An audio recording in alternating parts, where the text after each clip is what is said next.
So guys మన ఛానల్లో ఉన్నటువంటి నిరుద్యోగ అభ్యర్థులకు ఎస్ఎస్సి కోంబో ప్యాక్ పేరిట ఎస్ఎస్సి సిజిఎల్ సిహెచ్ఎస్ఎల్ ఎంటీఎస్ మరియు హవాల్దార్ మరియు జీడీ ఉద్యోగాలకు అన్నిటికీ కూడా ఒకే రకమైన కోంబో ప్యాక్ని అయితే అందిస్తున్నామండి. 100% సిలబస్ ప్రకారం అన్ని క్లాసెస్ ఉంటాయి. 20 years ఎక్స్పీరియన్స్ ఫ్యాకల్టీ అయితే చెప్తారండి. పర్సనల్ గైడెన్స్ కూడా అందచేయడం జరుగుతుంది. 6 months వ్యాలిడిటీతో కేవలం 799 రూపాయలకే ఫుల్ కోర్స్ అందజేస్తున్నామండి. 6 months validity. ఇందులో ఫ్రీ టెస్ట్ అండ్ పీడిఎఫ్లు కూడా అందజేయడం జరుగుతుంది. ఇంట్రెస్ట్ ఉన్న వారు యాప్ లింక్ వీడియో డిస్క్రిప్షన్లో ఉంది. ఒకసారి డెమో చూసి వెంటనే పర్చేజ్ చేయండి. Thank you. Hello everyone, welcome to Dhruva academy. So guys, ఈరోజు మనం ఎస్ఎస్సి సిహెచ్ఎస్ఎల్ జూలై 5వ తారీఖుకు సంబంధించినటువంటి మరి సెకండ్ అండ్ థర్డ్ షిఫ్ట్కి సంబంధించినటువంటి క్వశ్చన్స్ని అయితే ఈ వీడియోలో చూడబోతున్నామండి. చాలా అంటే చాలా యూస్ఫుల్ అండి ప్రతి ఒక్కరికి కూడా. నెక్స్ట్ సెషన్స్లో అంటే 11 వరకు ఉన్నాయి కదా, వారికి రాసేటువంటి షిఫ్టుల వారికి కూడా ఇవి ఉపయోగపడతాయి. ఎందుకంటే చాలా వరకు రిపీటెడ్గా వస్తున్నాయండి క్వశ్చన్స్. అంతేకాకుండా ఆర్పిఎఫ్, ఎస్ఎస్సి, ఎంటీఎస్, జీడీ వారికి కూడా ఇవి చాలా చాలా ముఖ్యమైనవండి. ఓకేనా, ఒక ఎగ్జామ్కి మరొక ఎగ్జామ్కి as it is questions Rao, but వాటిని బేస్ చేసుకొని వస్తాయి. కాబట్టి కొంచెం కేర్ఫుల్గా వీటిని అయితే ఫాలో అవ్వండి ఫ్రెండ్స్. ఓకేనా, మరి లేట్ చేయకుండా కంటెంట్లోకి వెళ్దాం. ముందుగా చిన్న లైక్ చేయండి ఫ్రెండ్స్, ప్రతి ఒక్కరు కూడా. సో మీరు అలా చిన్న లైక్ చేయడం ద్వారా మరికొంతమంది స్టూడెంట్స్కి అయితే వీడియో రీచ్ అవుతుంది. Okay, question number 1. రౌఫ్ అనేది ఏ రాష్ట్రానికి సంబంధించిన జానపద నృత్యము? Rouf is a folk dance of the state of ఏంటండి, ఏ రాష్ట్రానికి సంబంధించిందండి? జమ్మూ కాశ్మీర్. ఓకే, జమ్మూ కాశ్మీర్. రౌఫ్ అనేది కాశ్మీర్ లోయలో మహిళలు చేసే జానపద నృత్యము. ఈ జానపద నృత్యంలో మహిళలు రంగురంగుల వేషధారణలో 2 వరుసలుగా ఏర్పడి ఒకరినొకరు ఎదురెదురుగా నిలబడి నృత్యం చేస్తారు. ఇందులో పాదాలను ప్రధానంగా ఉపయోగిస్తారు. దీనిని స్థానిక భాషలో చక్రి అనే పేరుతో పిలుస్తారు. ఏమంటారండి? చక్రి అనే పేరుతో పిలుస్తారు. Okay, important question. Next one. Delhi sultanate యొక్క మొదటి రాజవంశం ఏది? Which was the first dynasty of Delhi sultanate? Option answer వచ్చేసి ఇల్బరీ వంశము, లేదా మమ్లుక్ రాజవంశము, లేదా బానిస వంశము. ఓకేనా, ఈ మూడిట్లో ఏదైనా చెప్పవచ్చు. 1206 నుంచి 1209 వరకు మరి ఢిల్లీని పాలించడం అయితే జరిగింది వీరు. మరి భారతదేశంలో ఢిల్లీ సుల్తానేట్ను స్థాపించిన పాలకుడు కుతుబుద్దీన్ ఐబక్ 1206 నుంచి 1210 మధ్య కాలంలో పాలించారు. ఐబక్ టర్కిస్తాన్లోని జన్మిస్తాడు, అంటే టర్కీలో. అతను టర్కిక్ తెగకు చెందిన వ్యక్తి. ఐబక్ ఖురాన్ చదవడం కూడా నేర్చుకున్నాడు. దీని కారణంగా ఐబక్ ఈజీగా పాలించడం అయితే మనము చూడవచ్చండి. Important. Next one.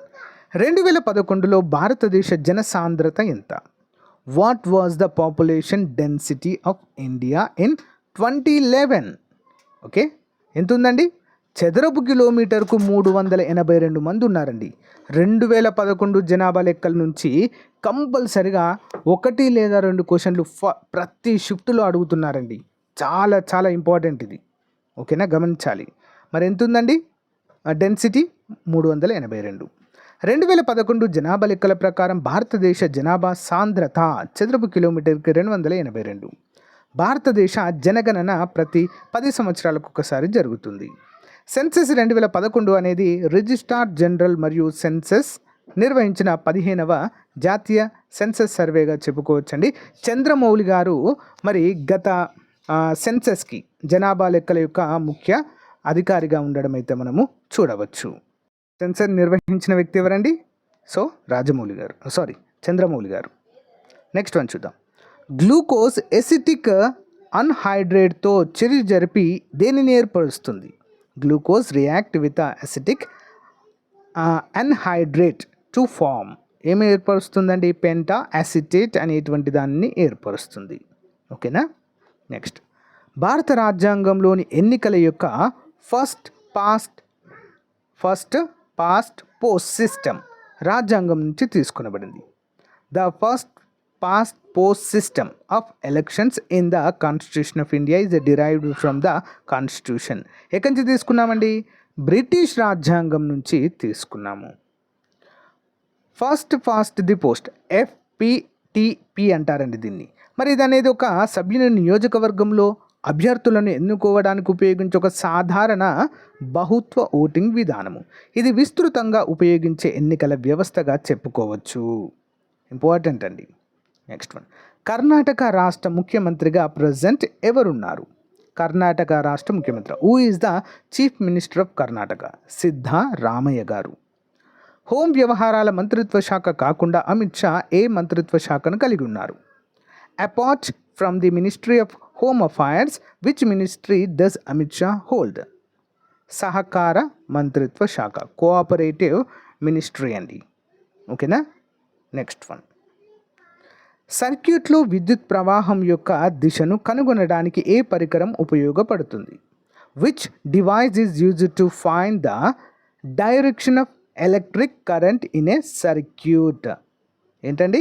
Galvanometer. Galvanometer అనేది ఎలక్ట్రిక్ సర్క్యూట్లో చాలా చిన్న విద్యుత్ ప్రవాహాలను గుర్తించి కొలవగల పరికరం గ్యాల్వనోమీటర్. ఓకే. నెక్స్ట్, విద్యుత్ ప్రవాహాన్ని దేంతో కొలుస్తారు? Electric current is measured by ఏంటండి? యాంపియర్.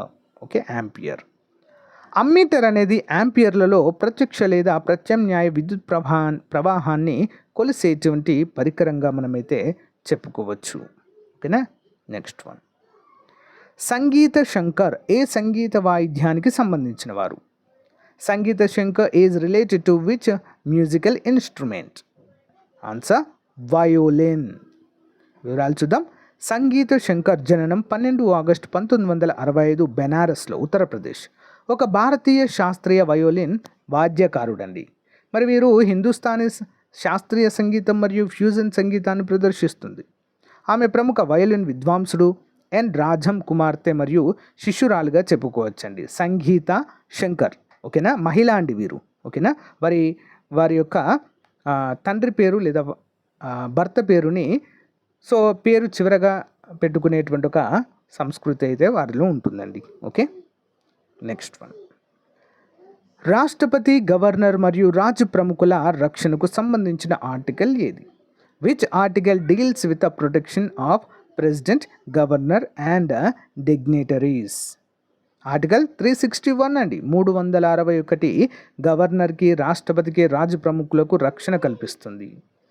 ఆర్టికల్ 361 భారత రాజ్యాంగంలోని 19వ భాగంలో ఉంచబడింది. ఆర్టికల్ 361 ప్రకారం భారతదేశంలో రాష్ట్రపతి, గవర్నర్లు మరియు రాజ్ ప్రముఖులకు వారి కార్యాలయంలో కోర్టు విచారణల నుండి ప్రత్యేక రక్షణ అయితే లభిస్తుంది. నెక్స్ట్ వన్, కబడ్డీలో రైడర్ తన ప్రత్యర్థులను తాకినప్పుడు దానిని ఏమంటారు? డాష్ అని అంటారు. ఏమంటారండి? In kabaddi when a rider touches is a opponent is called ఏమంటారు? రైడ్ అంటారండి. Right. Khelo India para games 2023 యొక్క మస్కట్ ఏమిటి? What is the mascot of Khelo India para games 2023? ఏంటది? ఉజ్వల. ఉజ్వల అనే ఒక చిన్న పిచ్చుక పేరండి. చూద్దాం. ఉజ్వల పిచ్చుక ఖేలో ఇండియా పారా గేమ్స్ 2023 యొక్క అధికారిక మాస్కో. ఓకేనా. ఇంపార్టెంట్ అండి. ఉజ్వల ఖేలో ఇండియా పారా గేమ్స్ 2023 యొక్క చిహ్నంగా విడదీయరాని మానవ స్ఫూర్తిని మరియు శక్తి యొక్క వైవిధ్యాన్ని గుర్తు చేస్తుంది. ఇంపార్టెంట్. నెక్స్ట్ వన్, భారత జాతీయ గీతాన్ని ఎవరు రాశారు? Who road the national anthem of India? Bankim Chandra Chatterjee. Okay, national anthem అండి. వందే మాతరం బంకిం చంద్ర చటర్జీ భాష సంస్కృతంలో. బెంగాలీ మిశ్రమ భాష ఈ పాటను ఆనందమట్లో భావానంద అనే సన్యాసి పాడారు. దీని రాగాన్ని యదునాథ్ భట్టాచార్య స్వరపరిచారు. ఇంపార్టెంట్. ఈ పాట పాడేందుకు 65 సెకండ్లు పడుతుంది. స్వాతంత్ర్యానంతరము 24 జనవరి 1950 రాజ్యాంగ సభలో వందే మాతరంని జాతీయ గీతంగా స్వీకరించడానికి సంబంధించిన ప్రకటనను డాక్టర్ రాజేంద్ర ప్రసాద్ చదివారు. ఈ ఆమోదించబడింది. దీనిని మొదటిసారిగా 1896 భారత జాతీయ కాంగ్రెస్ సెషన్లో రవీంద్రనాథ్ ఠాగూర్ పాడారు. మరి భారతదేశ జాతీయ గీతాన్ని ప్రపంచ కవి మరియు నోబెల్ బహుమతి గ్రహీత రవీంద్రనాథ్ ఠాగూర్ రచించారు. జాతీయ గీతాన్ని ఆలపించే వ్యవధి 52 సెకండ్లు. 1911 డిసెంబర్ 27న భారత జాతీయ కాంగ్రెస్ కలకత్తా సెషన్లో జనగణమన గేయాన్ని అయితే పాడడము జరిగింది. ఓకేనా. నెక్స్ట్ వన్, భారత రాజ్యాంగాన్ని రాజ్యాంగ సభ ఆమోదించినది ఎప్పుడు? The Constitution of India was adopted by the Constituent Assembly. ఎప్పుడండి? 26 నవంబర్ 1949. దీన్నే మనం కాన్స్టిట్యూషనల్ డే, రాజ్యాంగ దినోత్సవంగా జరుపుకుంటాం. భారత రాజ్యాంగాన్ని 1949 నవంబర్ 26న రాజ్యాంగ సభ ఆమోదించింది. భారత రాజ్యాంగం 1950 జనవరి 26న అమల్లోకి వచ్చింది. నెక్స్ట్ వన్, 2011 జనాభా లెక్కల ప్రకారం భారతదేశంలో అత్యల్ప అక్షరాస్యత కలిగిన జిల్లా ఏది? According to the 2011 census, which district has the lowest literacy rate in India? Alirajpur అండి. ఓకే, అలీరాజ్పూర్. చూద్దాం. దేశంలో జాతీయ అక్షరాస్యత ఎంత అండి? 74.04.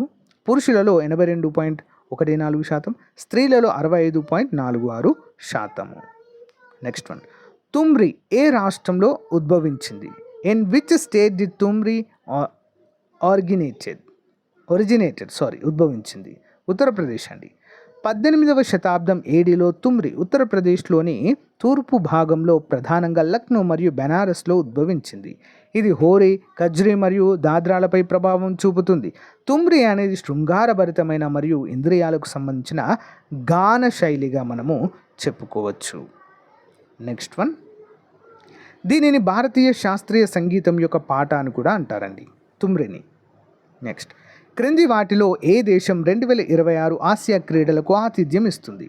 Which of the following countries will host the 2026 Asian games? ఏంటండి? జపాన్. 2026 ఆసియా క్రీడలకు జపాన్ ఆతిథ్యం ఇవ్వనుంది. ఈ క్రీడలు జపాన్లోని ఐచి ప్రీఫెక్చర్ మరియు దాని రాజధాని నగరము నగోయాలో జరుగుతాయి. నెక్స్ట్ వన్, పారా ఒలింపిక్స్ 2020 బంగారు పథక విజేత కృష్ణ నగర్ ఏ క్రీడకు సంబంధించిన వారు? Para Olympics 2020 gold medalist Krishna Nagar belongs to which sports? Para badminton. Krishnanagar రాజస్థాన్కు చెందిన భారతీయ పారా బ్యాడ్మింటన్ క్రీడాకారుడు. అతను పారా బ్యాడ్మింటన్ పురుషుల సింగిల్స్ SHA6లో ప్రపంచ నెంబర్ 2 ర్యాంక్ సాధించారు. అతను 2020 సమ్మర్ పారా ఒలింపిక్స్లో బంగారు పథకాన్ని కూడా సాధించడం అయితే జరిగింది. ఇంపార్టెంట్ పర్సన్ అండి. Next question, national remote sensing centre ఎక్కడ ఉంది? Where is the national remote sensing centre? హైదరాబాద్లో ఉందండి. ఓకేనా. నేషనల్ రిమోట్ సెన్సింగ్ సెంటర్ ఇది తెలంగాణలో హైదరాబాద్లో ఉంది. నెక్స్ట్ వన్, ప్లాస్టిక్ ఇవ్వండి బంగారం తీసుకోండి అనేది ఏ రాష్ట్రంలో మొదటి కార్యక్రమం? Give plastic take gold was the first in which state? Jammu Kashmir అండి, అనంతనాగ్ జిల్లా. యూనియన్ టెరిటరీ, రాష్ట్రం అని ఇచ్చారు కానీ యూనియన్ టెరిటరీ. ఈ పథకం క్రింద ఎవరైనా 20 క్వింటాళ్ళ ప్లాస్టిక్ వ్యర్థాలు ఇస్తే పంచాయతీ వారికి బంగారు నాణెము అందజేస్తుంది. నెక్స్ట్ వన్, బానిస రాజవంశంలోని ఏ చక్రవర్తి జిల్లే-ఇ-ఇలాహి బిరుదును పొందారు? Which emperor of the slave dynasty got the title జిల్లే-ఇ-ఇలాహి? ఎవరండి?